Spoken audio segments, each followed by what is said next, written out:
Hello everybody, this is Crazy Crypto Gary coming to you from bitcoincompany.biz, and I'm launching my 2019 cryptocurrency YouTube channel.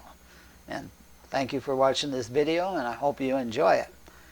This is something I've been planning on doing for actually quite some period of time. I started maybe a year or two ago, maybe created a couple of segments, got some technology in place, but really never got it kicked off. And then I got carried away with some projects and got busy and never really got much. See some free time in my future, and I'm going to come back to this and just see where it goes. And of course, if any, for all of you that know me, I'm going to be doing a lot of talking about cryptocurrencies, Bitcoin, what this is all about. Maybe delve into some things and such as that, because it's a passion of mine if you haven't noticed that before. But first, let's do a little bit of a disclaimer. And the disclaimer is this is not investment advice. I'm not telling you what to buy or sell. This is information only. So I'm just talking about, I might have some opinions, but it's only information. Do your own research. Make your own decisions. Look into, if you're going to invest in cryptocurrencies, look into it, learn. Have an investment strategy. Know what your risk appetite is all about. Know how much you can afford to spend. Know how much, what your bills are. Keep your bills paid first. Don't invest more than you can lose. Don't go out and don't get a mortgage on your house. Don't take out a loan expecting to get rich fast. So just don't get carried away, and be careful about scammers. There's all kinds of scams all over the place. However, I do think it is a safe investment if you do it right. But you need to do it right. So information only, do your own research. Don't do what I do. Figure out what's good for you. So who am I to be talking about cryptocurrencies? I mean, there's a lot of smart people out there. Who am I? Well, I've been in the technology industry probably for more years than I like to admit. I've actually had some successes in the technology, in an electronic data interchange company, which is now about $1 billion. I got an opportunity to be involved in that back in the early 1900s, and rode it all the way up through the technology bubble and finally the technology crash of 2000. Been involved with some other technology companies. So I've been involved with technology, which is a lot of Bitcoin. It has a lot of technology to it, and I've been involved with emerging markets. So I think that gives me at least a starting point. I've got a kind of a Harvard MBA of hard knocks. In addition to that, I actually got involved with cryptocurrencies in 2017. There's quite a number of people out there that have been involved with it much longer than that. But given that this is a 10-year new technology, I'm actually, and as time goes on, I might be one of the early adopters. And that's what I am, an early adopter. So I am a minor investor and an advocate.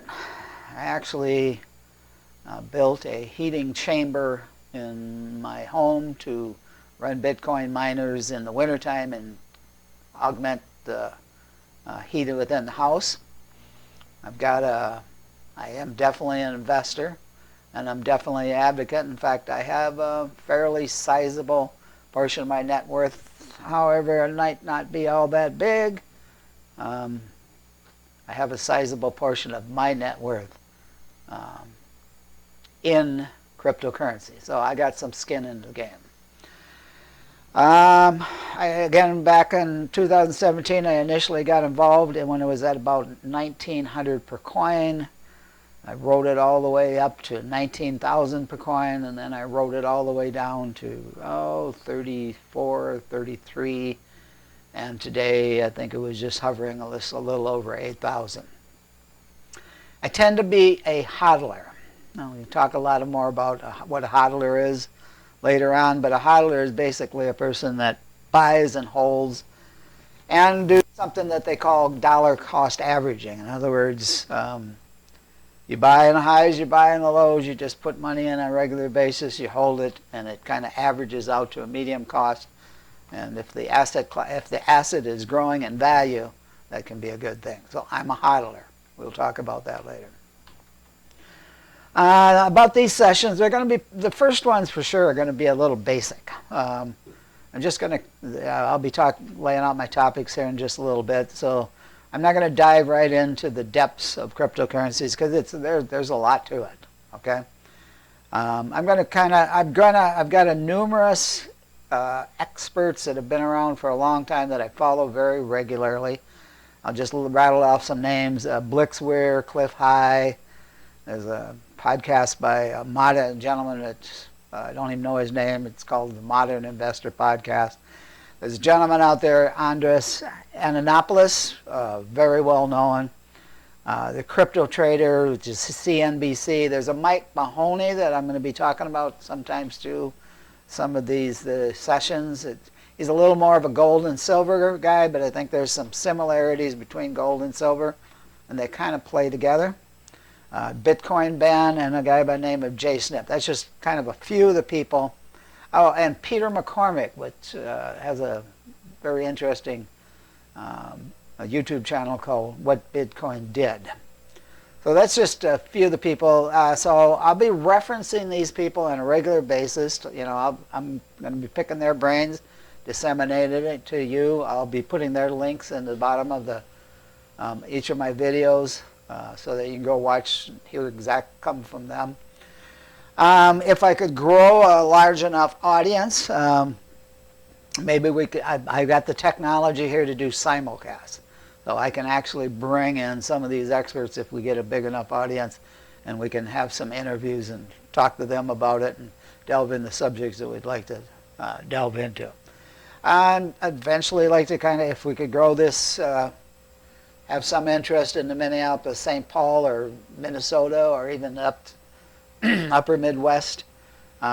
Create some meetups, get together in person and talk about this. And by the way, Blixware and Bitcoin Ben, who are two people that I track quite regularly, are actually going on kind of a traveling roadshow, going to meetups around the country. So if we get enough people involved, maybe we get some of these experts to even stop in and say hi to us. So let's just dive into it today. It's going to be very basic. I'm going to start in the beginning. I'm going to talk about who's Satoshi Nakamoto. I'll talk about what I see and really what Bitcoin is, and then I'm going to talk about what's cryptocurrencies, what's the difference between Bitcoin and cryptocurrencies.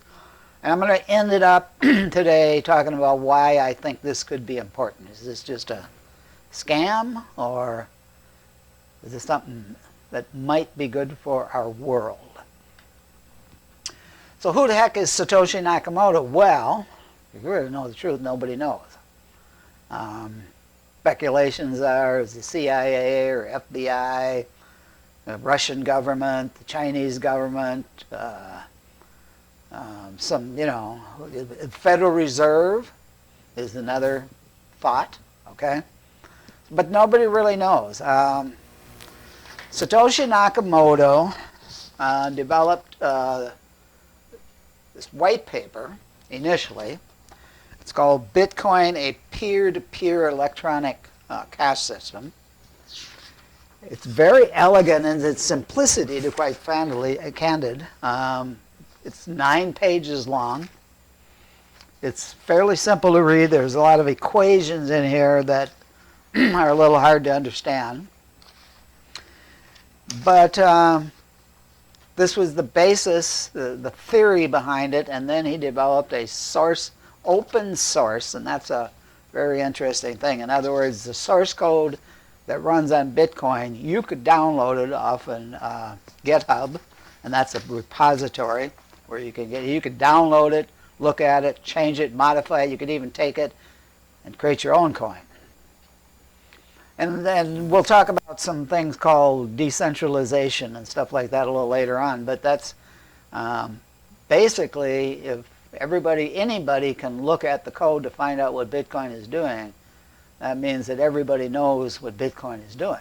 And nobody can, kind of takes away scams, to be quite candid about it. I'm not saying there aren't scams around Bitcoin, but that's part of it.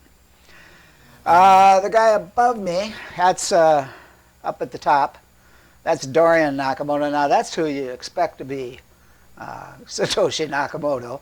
Looks like you'd expect. He's actually not. He attends a lot of cryptocurrencies events. He's kind of a, some people thought he was at one point in time. He openly admits he's not. And but once you think that maybe that's what Satoshi Nakamoto would look like. And then there's some others out there that say, well, that they're Satoshi Nakamoto, and one of them in particular is a guy by the name of Craig Wright, claims he's in. And I guess the one real interesting thing about whoever Satoshi Nakamoto was, and by the way, if he never comes back, we've got the code, we've got the network. If he comes back, it's open source code. So. But there were some of the early mining. In other words, we're going to talk about mining a little later on. That's creation of Bitcoins. There were some early mining operations that stored up some wallets, and someday we can talk about what a wallet is. So there are some unused, very large numbers of Bitcoins out there that were created by Satoshi Nakamoto in the early launch of the whole system. That's called the Tulip Fund. So the only thing you'd have to kind of ponder on is if Satoshi Nakamoto came back, he would own the Tulip Fund. We'll talk about all that later. The biggest thing the biggest problem he solved, I mean, he did the white paper, released the source code, but he solved this thing called the double spend problem. And that's just making sure that if one person has one Bitcoin, they don't sell it to two people, because that wouldn't be good. And this whole network of computers is basically a ledger of transactions, which is currency, a tracking of currency. And that's basically what the basic fundamentals and thoughts behind this peer-to-peer electronic cash system developed by Satoshi Nakamoto. Talk about a lot more about that if you like. So what really is Bitcoin? Well, Satoshi Nakamoto launched Bitcoin in 2009. Now it's a very interesting time period in that whether you track economics, there's been several bubbles throughout time. But 2009, there was a housing derivative bubble that just about brought down our financial system in the United States. And it just so happened that right after the federal government bailed out a lot of the big banks, all of a sudden there's this new thing called Bitcoin launched. And it's been around for 10 years.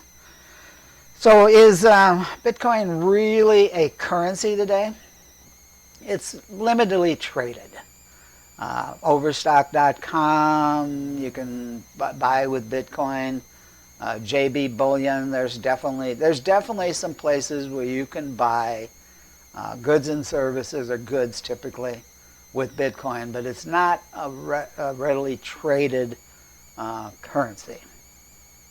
It is, however, kind of proving to be an asset class. And what's the difference between a currency and an asset class? Well, basically, a currency is something you exchange as opposed to bartering, and we're going to be talking about that in a little bit.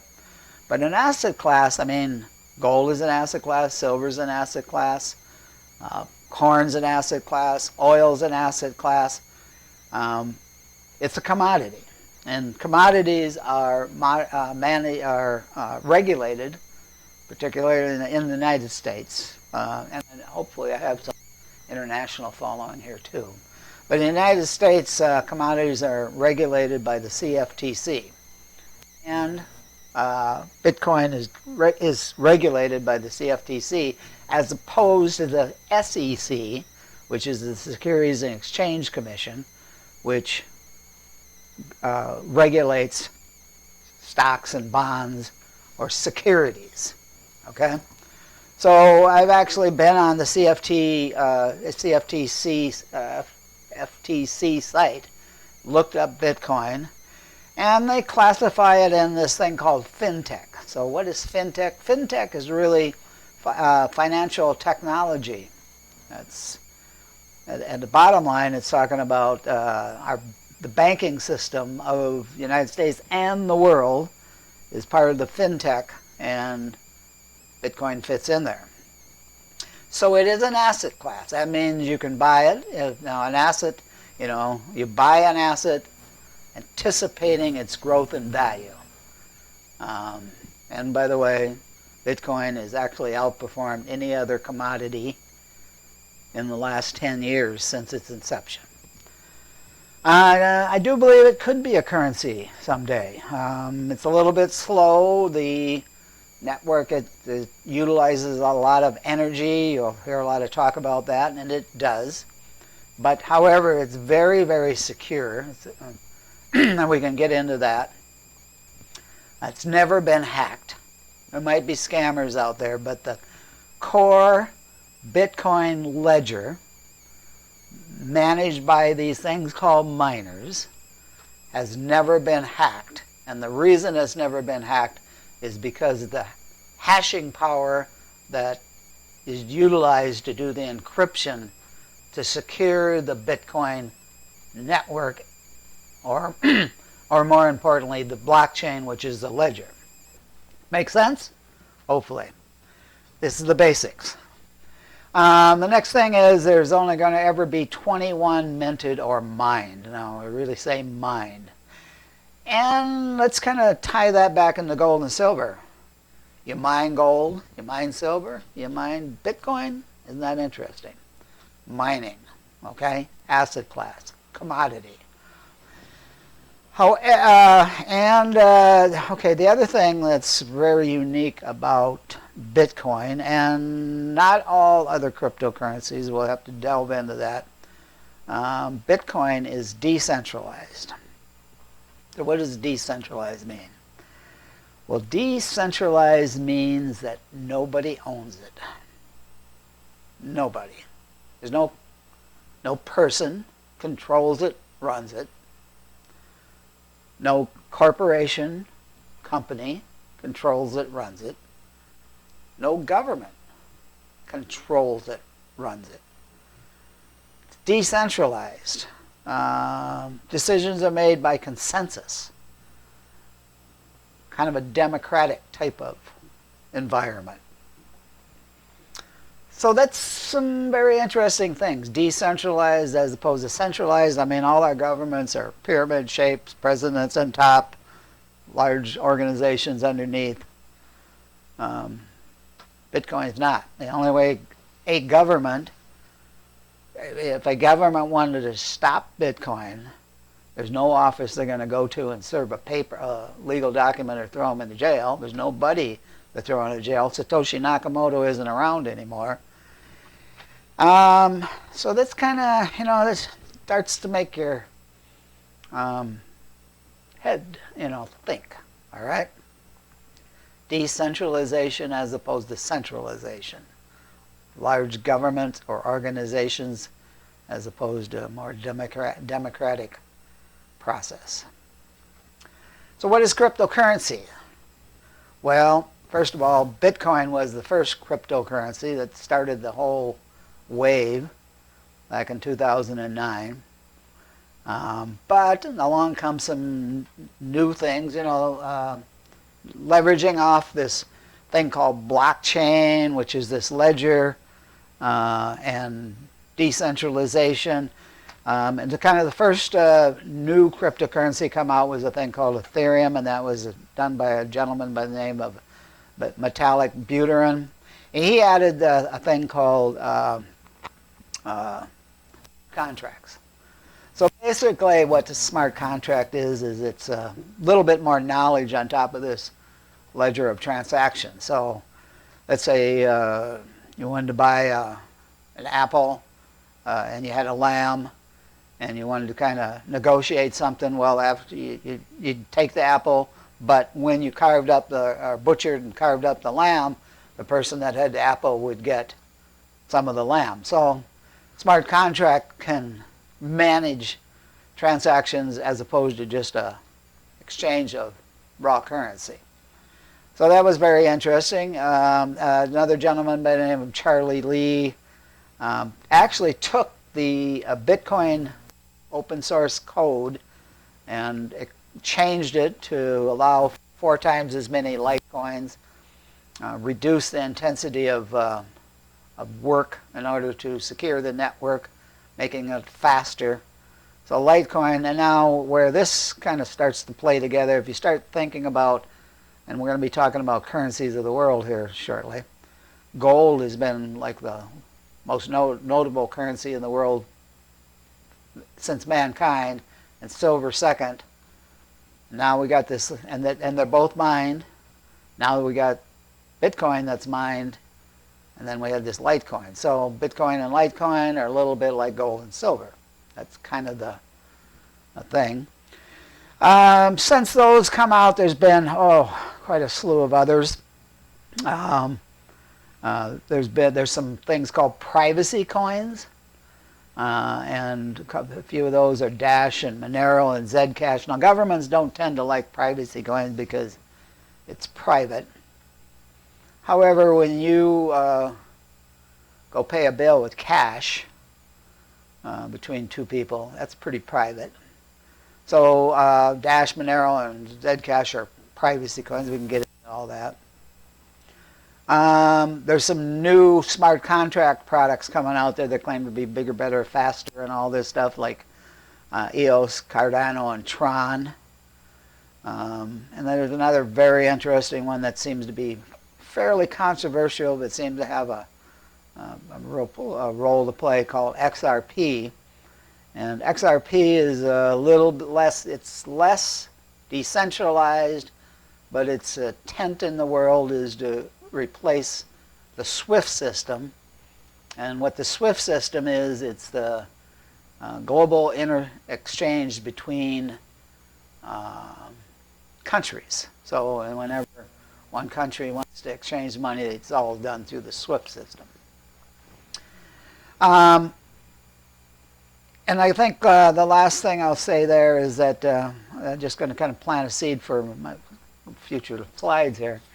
A lot of our financial infrastructure, the fintech, tends to be a little bit outdated. SWIFT tends to be a little outdated. Our banking systems tend to be a little outdated.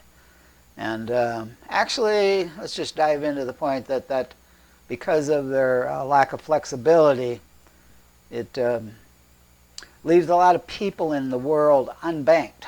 In other words, the banks just can't make enough money off of certain customers to afford to provide them banking services, which is a very much of a problem in less developed countries. So that tends to make you think a little bit too. A little more democratic. Reach out to the unbanked means of exchange. Anyhow, we can delve into all that later. More recently, there's been some real interesting things come out called, one of the most controversial is the Facebook Libra coin. So So actually, J.P. Morgan coin came out ahead of time, and but let's stay on the Facebook for example. This has been very controversial. Most governments in the world don't like the Facebook Libra coin because it's with Facebook having billions of users, it could spread. It could be like a huge new bank, a replacement bank, and probably a bank that could. I mean, if you can get on Facebook, which pretty much anybody in the world, maybe you could have a bank account, as opposed to the banks that can't support certain customers because their infrastructure doesn't allow for it, the unbanked. So that's the big controversy. Facebook, the regulators are really worried about Facebook. However, some of the biggest banks in the world, like J.P. Morgan Chase, launched a Chase coin. And by the way, both the J.P. Morgan Chase and the Facebook are what's called a stable coin. So it's backed by multiple currencies. So like the Facebook Libra coin is backed by, I know it's got a wallet of, some U.S. dollars, the euros, and I don't know. I don't have all the details of that, but so it's a coin that has value because it's being backed by other currencies. Even Wells Fargo, local Minneapolis St. Paul company has launched or announced the pilot of a Wells Fargo. And there's many others out there. In fact, one of the more interesting ones in my perspective is that the chairman of the Reserve Bank of UK has suggested that they create a UK coin. I don't have all the details of that. So there's a lot of interesting things going on. It all started 10 years ago with Bitcoin. We went through Ethereum, Litecoin, went through all these other things, and now corporations are creating, and governments may be starting to create their own coin. So something's happening here. And okay, so this is the wrap-up. Why could this be important? Well, the reason it could be important is economics. I mean, at the end of the day, the world has grown, and we exchange commodities across the world. And the old bartering system of where you used to barter things. If I had an apple and you had a lamb, and it didn't work so well. But currencies, the reason currencies were really initially created is that if you had an apple, I could give you some gold, take the apple. And by the way, gold didn't work quite so well either, because you got to carve up the gold in order to buy the apple. Or I've got some gold and you want to buy the lamb. So currencies are nothing more than a way to buy goods and services without bartering, and it's easier to carry a currency around. And by the way, there have been many different currencies. We tend to think about the way it is today, but currently there's this Mike Maloney, I think it's Gold and Silver, is the name of his podcast. He has a great video series on the evolution of currencies back, from Genghis Khan, the Roman Empire, Portugal's empire, Spanish Empire, the UK Empire, and then some world wars. And then in the 1930s, there was this thing in this place called Bretton Woods, where there was a thing called Bretton Woods Accord put together by the more economically powerful countries of the world, where they classified the United States currency as the reserve currency of the world.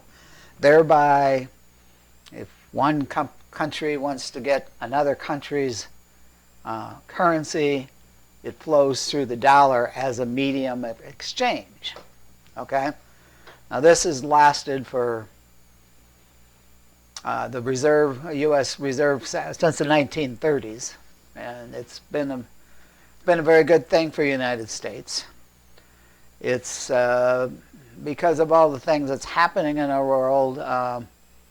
Many countries are not trying to find ways around using the U.S. reserve currency. And even more than that, my bottom slide here, back in 1997, our President Nixon, because the price of the gold in Fort Knox had went up too high, and other countries were wanting the gold rather than the currency, abolished the gold standard. So as of that time, there has been no asset backing the dollars, the U.S. dollars, and for in fact, no gold standard on any currency in the world. It's only been the value of the currencies of the world are only as good as the government's promise that it's worth something. That's called a fiat currency. And there's been many fiat currencies that are starting to suffer. Turkey, Venezuela, Argentina, where the governments haven't did so well, and I think we could also possibly argue on quite a number of governments might not be doing as good a job as they need to, like maybe the United States government, which is a government, a country that I love. But I also love, because I'm hoping that there's some international following here, I love our world. And our world needs to work better together. I, of course, love my country because I live here. But we all live on this little planet. We got a lot of strife going on in our governments. We got a lot of unbanked people. Things do change. I don't know what the heck is this strange thing called Bitcoin, and will it ever be anything? I don't know. No guarantee. However, it could possibly be, in my opinion. So that's the end of my presentation today. I hope you enjoyed it. If you like anything you saw here, this is just the kickoff. Like my video, subscribe to my channel, set notifications. I'll try to be sending out some things. Send me an email, send me a text, tell me what you want to talk about. This is the launch of my 2019 YouTube channel. I hope you enjoyed it. And thanks for tuning in. Over and out.